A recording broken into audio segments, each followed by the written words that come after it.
আসসালামু আলাইকুম।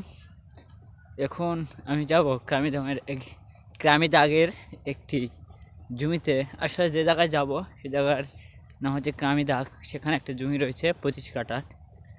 তো সেখানে জমিটা তৈরি করতে হবে, কারণ কালকে ধান লাগাবে।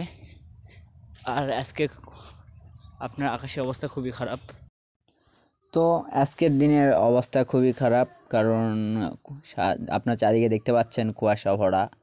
আর শীতের সময় খুবই ঠান্ডা, তাও আমাদের মাঠে কাজ করতে হয়, কারণ আমরা কৃষক মানুষ। কৃষকের একটাই কাজ, কৃষি কাজ করতে হবে, ধান উৎপাদন করতে হবে।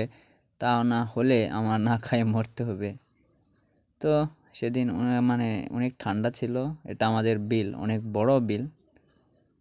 আর সেদিন টিলার যায় দেখি টিলারে কি যেন হয়েছে, চেক করতেছে। এই যে ফালগুলো, এগুলো দিয়ে হাল বোয়া হয়, মাটি আপনার কাদা করে। তো কিছু ফালগুলো হচ্ছে আপনার ঢিল হয়ে গেছিলো, এই জন্য টাইট দেওয়া হচ্ছে। তো আপনারা যাদের এরকম টিলার রয়েছে তারা হাল চাষ করার পর জানেন একটু চেক দিতে হয়, যাতে এগুলো পড়ে না যায়। এগুলোর দাম একটু বেশি।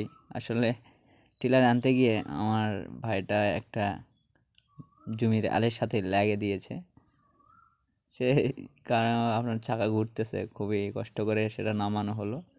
আর দেখতে পাচ্ছেন চারদিকে বগ, এদের জমিতে পানি। আসলে কৃষকের জীবনটা এইরকম, হয় কাজ করো নাহলে না খায় মরো। তো আমি দাগের জমিতে আমাদের কাজ ছিল, এখানে আমরা ধান লাগাবো।